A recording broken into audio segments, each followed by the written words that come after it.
وارثی ہم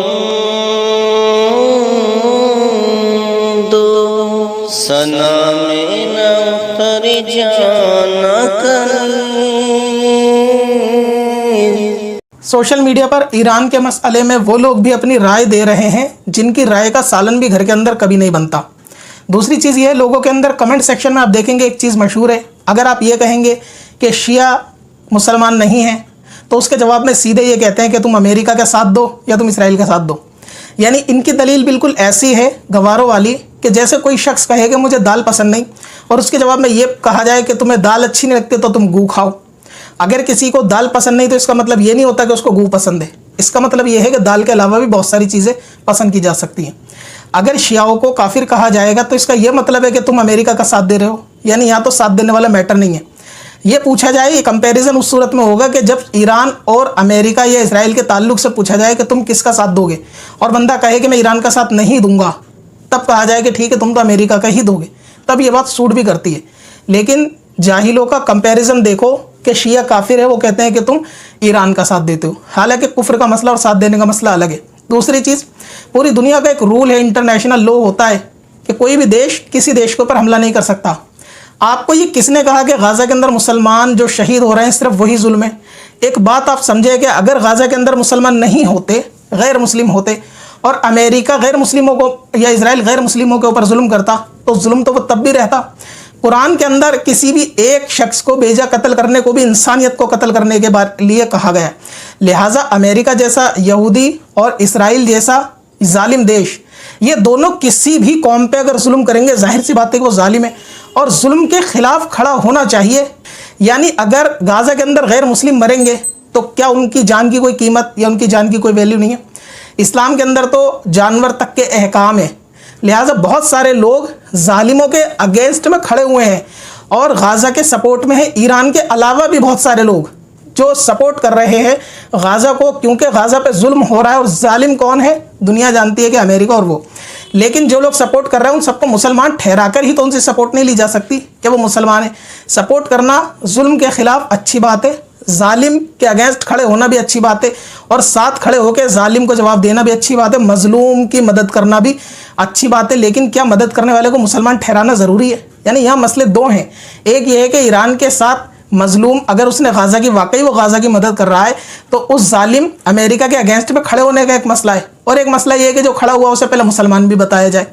اس کی ایک مثال آپ لے سکتے ہیں کہ ہندوستان کے اندر ایک ابھی مدعا ہوا تھا دیپک کمار نام کا، جو محمد دیپک کے نام سے مشہور ہوا۔ تو کیا محمد دیپک نے کسی دھرم کو دیکھ کر مدد کی تھی؟ نہیں، ایک شخص پہ ظلم ہو رہا تھا، اس نے ظلم کو روکا، یہ نہیں دیکھا کہ مذہب کیا ہے، پوری دنیا کے مسلمان اس کے ساتھ آئے۔ جب محمد دیپک کے ساتھ آئے تو اسے مسلمان بھی گھوشت کر دیا کیا؟ اس کو اس کے دھرم پہ رہتے ہوئے بھی اس کے ساتھ رہے۔ لیکن اگر دیپک کل کا دنیا سے چلا جائے تو کیا اس کی نماز جنازہ بھی پڑھ دو گے؟ اس لیے کہ اس نے مسلمان کی مدد کی، اس نے ایک مظلوم کی مدد کی، چاہے وہاں مسلمان نہیں ہوتا، پنجابی ہوتا، تب بھی ہو سکتا ہے کہ دیپک اس کی مدد کرتا۔ ٹھیک ویسے ہی مسلمان کو ہر کسی ظلم کے خلاف کھڑے ہونے کی تربیت اور تعلیم شریعت دیتی ہے کہ ظلم اگر جانور پہ ہو تو تمہیں اس کے خلاف بھی آواز اٹھانی چاہیے۔ لہٰذا غزہ پہ ہو رہے ظلم کو پوری دنیا آواز اٹھا رہی ہے، اور یہودی نصارہ امریکہ اور اسرائیل جو ظالم ہے، پوری دنیا جانتی ہے کہ یہ لوگ ظالم ہیں، لیکن جو دنیا آواز اٹھا رہی ہے اس میں ایک ایران کو مسلمان سمجھا کیوں جا رہا ہے؟ یہ مسئلہ سمجھ نہیں آیا۔ عقیدے کا مسئلہ الگ ہے اور ظلم کے خلاف کھڑے ہونے کا مسئلہ الگ ہے۔ ظلم کسی کے بھی خلاف ہو، ظاہر سی بات ہے کہ شریعت اجازت دیتی ہے کہ آپ جو ہے وہ اس کے اگینسٹ میں کھڑے ہو سکتے ہیں، جیسے کہ دیپک کمار کا کیس، لیکن اس کو ضروری نہیں کہ آپ اس کو مسلمان ہی بتائیں۔ ظلم کے خلاف سارے دھرم کے لوگ مل کے بھی ظالم کے خلاف کھڑے ہو سکتے ہیں، کیونکہ کسی دوسرے دیش پہ حملہ کرنا یہ بھی انٹرنیشنل لا کے بالکل خلاف ہے، اور ظاہر سی بات ہے یہ بھی کہیں نہ کہیں آتنکواد ہے کہ لوگوں کو بے وجہ مظلوموں کو اور بچوں کو شہید کیا جا رہا ہے۔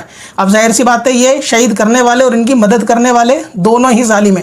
ان ظالم کے خلاف ہر دھرم کا بندہ کھڑا ہوا ہے اور ہر دھرم کا بندہ آواز اٹھا رہا ہے، لیکن کیا ہم سب کو مسلمان ہی سمجھ رہے ہیں؟ ایسا نہیں ہے۔ لہٰذا ظلم کے خلاف ہر شخص، ہر دھرم کا بندہ اٹھ سکتا ہے، کھڑا ہو سکتا ہے۔ یہاں مسئلہ یہ ہے کہ تم اگر ایران کو دیکھتے ہو تو وہ کلمے کی بنیاد پہ کہتے ہو کہ اسے مسلمان ہو گیا، یعنی وہ غزہ کی مدد کرنے سے مسلمان ہو گیا۔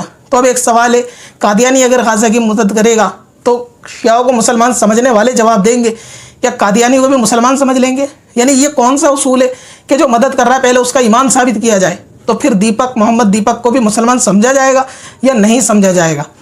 اور کیونکہ یہودیوں کی ناپاک نظر بیت المقدس جیسی جگہ پر ہے، اب ظاہر سی بات ہے کہ مسئلہ ان کے لیے تو دھارمک ہے، لیکن انٹرنیشنل لا کے حساب سے تو یہ مسئلہ انسانیت کے خلاف ہے، تو اس لیے اس میں ہر دھرم کے لوگ بول رہے ہیں، لیکن امریکہ کو یا یہودیوں کو کچھ لوگ سپورٹ ضرور کر رہے ہوں گے، لیکن جو شخص شیعہ کو مسلمان نہیں سمجھ رہا وہ یہودیوں کو سپورٹ کر رہا ہے، ایسا نہیں ہے۔ دوسری چیز یہ ہے، آپ نے ایک چیز اور بھی دیکھی ہوگی اس دوران، کہ کچھ یہودی اسرائیل کے ہی یہودی خود اسرائیل کے خلاف ہیں، آپ نے دیکھا ہوگا وہ پروٹیسٹ بھی کر رہے ہیں، کیونکہ وہ انسانیت کے ساتھ ہیں اور ظلم کے خلاف ہیں، حالانکہ وہ اسرائیل کے اندر رہتے ہیں، اس کے باوجود بھی وہ پروٹیسٹ کر رہے ہیں، کس کے لیے؟ غزہ والوں کے لیے، اور وہ خود نتن یاہو کے خلاف ہے کہ یہ بندہ ظالم ہے، ظلم کر رہا ہے۔ اب میں پوچھنا چاہتا ہوں کہ جو یہودی مسلمانوں کی سمرتن میں ہیں اور وہ مانتے ہیں کہ یہاں ظلم ہو رہا ہے، پوری دنیا مانتی ہے، تو کیا ان یہودیوں کو بھی پہلے مسلمان ہی سمجھ لیا جائے، یا ان کی وفات پہ، ان کے مرنے پہ ان کو سیدھا شہید کہہ دیا جائے؟ تو آپ اپنے ایمان کی بھی حفاظت رکھیں، جذبات کے اندر ظلم کے خلاف کھڑے ہونا، ظالم کے اگینسٹ کھڑے ہونا، اور جو لوگ ظلم کے خلاف لڑ رہے ہیں ان کے ساتھ ہونا، ہر دھرم والے کے ساتھ مل کے ظلم کو مٹانا، وہ ایک الگ مسئلہ ہے، لیکن ہر دھرم والے کو مسلمان ہی سمجھ لیا جائے، یہ بہت جہالت والا مسئلہ ہے۔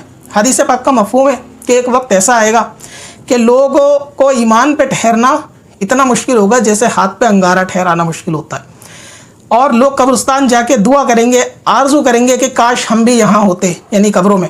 اور نبی پاک صلی اللہ تعالی علیہ وسلم نے فرمایا کہ ایک دور ایسا بھی ہوگا کہ لوگ صبح کافر ہوں گے، شام کو مسلمان ہوں گے، شام کو کافر ہوں گے، صبح مسلمان ہوں گے۔ کیوں؟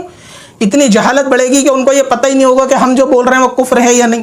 ایک کافر مر جائے اس کو شہید، وہ رحمت اللہ تعالی علیہ معاذ اللہ، اور اس کو مغفور، اس کو نہ جانے کیا کیا القاب۔ اگر کوئی غیر مسلم مرتا ہے اور وہ انسانیت کے خلاف کھڑا تھا، آپ اس کی حوصلہ افزائی کر سکتے ہو کہ بندہ بہادر تھا، تو بہادر ہونے سے بندہ مسلمان بھی ہو جائے گا کیا؟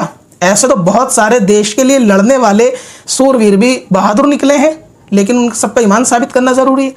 اور اگر آپ یہ سمجھ رہے ہو کہ صرف مسلمان کے لیے جو کھڑا ہوتا ہے اس کو مسلمان ثابت کرنا ہے، تو پھر محمد دیپک جو کھڑا تھا وہ مسلمان کے لیے ہی کھڑا تھا، کیا اس کو پہلے مسلمان مانا جائے؟ نہیں، ظلم کے خلاف کوئی بھی کھڑا ہو سکتا ہے، اس کی حوصلہ افزائی کی جائے گی، اور ظالم کے لیے اس کا بائیکاٹ کیا جائے گا۔ ہر دھرم کا یہ مسئلہ ہوتا ہے، اور انسانیت کے ناطے ہر بندہ اس چیز کے اندر سپورٹ کرتا ہے، لیکن کچھ لوگوں نے اپنے ایمان کو خراب بھی کرا اس معاملے میں، کہ وہی حدیث کے صبح کافر تو شام کو مومن۔ اتنی جہالت عام ہو جائے گی، اللہ تعالیٰ عقل سلیم عطا کرے، کہ اگر غزہ کے لیے، مسلمان کے لیے اگر قادیانی لڑنے لگا تو تم قادیانی کا ساتھ بہت حد تک ممکن ہے کہ چلو انسانیت کے ناطے آپ دے دو۔